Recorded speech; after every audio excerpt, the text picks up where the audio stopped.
Kintsugi translates from Japanese to English as golden joining. In our Western culture, if a piece of pottery falls on the floor and breaks, then oftentimes we just sweep it up and throw it away. If it's joined together with glue, it's never as good and it loses its value. But in Japan, the art of Kintsugi takes those broken pieces and brings the pottery back together using liquid gold. Today I'm going to show you how to make a two-dimensional Kintsugi art piece. We're going to start with a cradled wood panel of any size that you would like. I'm doing tiles, so I like to do the squares. So we're going to start by painting the background gold. I've already given this one coat. I'm just going to come in with a little bit more. I'm going to set that aside to dry. It's going to take probably a good half hour for it to dry. So next, we're going to need to have some artwork, because instead of breaking ceramics, pottery, we're going to be breaking artwork to make our two-dimensional Kintsugi. Now, we have a piece of heavy watercolor paper. This is our Blick professional watercolor paper. Now you notice I have it in a tray to help keep my surface protected. We're going to use the same paint body, the Liquitex soft body acrylics, but let's keep our colors just minimal. I've got a beautiful dark blue, which to me is like an indigo color, and then a mid-tone brighter blue, ultramarine red shade, and then of course we'll do some titanium white. So to start out, we're going to just squeeze some onto the surface like so. We're just going to fold the paper over and make our print from pressing the paint together on both sides. Now you can take your fingers and kind of move your fingers out towards the edge. I could see just a little bit coming out there, so I'm going to try and stop. I can pull some of that back. Let's take a look at our print. Oh, very nice. I kind of like that.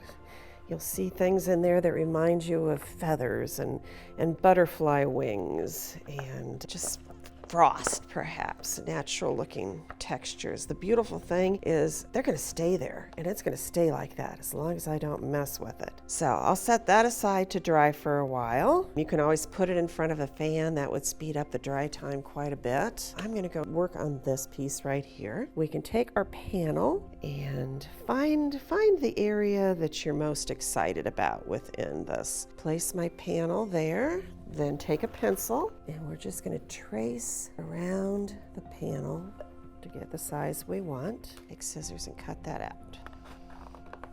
All right, so the next thing we're going to do is we're going to break the artwork. And how do you do that with a two-dimensional piece of paper? Well, pretty easy. You tear it.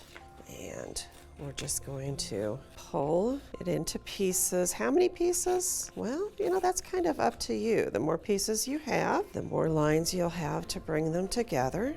Perhaps 5 to 8 pieces. I've got 7. I think that's a good amount. Each piece will now have a decal edge onto it. Some of them will be white.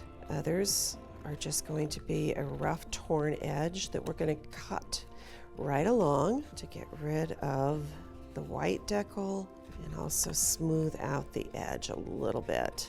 Okay, so now we have the broken artwork, and we're going to bring it back together onto our surface. And to do that, we're going to be using Yes paste. Yes is a little bit of a special paste here. First of all, it's professional. It's acid free. It's made for artwork and for collage artwork particularly. So it lays flat, and we really want these pieces to just go down and stay down. So Yes, of course, you can see is very thick, jelly-like almost, and it needs to be brushed onto each piece. I have an extra piece of paper over here to the side because I want to make sure that I brush all the way out to the edges. It doesn't matter if I do end up getting a little glue on the front side of my piece, that's okay. And then I'm just going to push it down into place. Now some people run over it with a brayer perhaps, or use a tool such as a catalyst wedge here to just make sure that everything's placed really flat. It does move around for a little while, so in case you don't get it exactly where you want it to go, you have a few minutes where it will be repositionable, but then it sticks very flat and very permanent. I'm just lining it up with the edges. You'll notice that the lines that are formed in between each piece, they're a little random.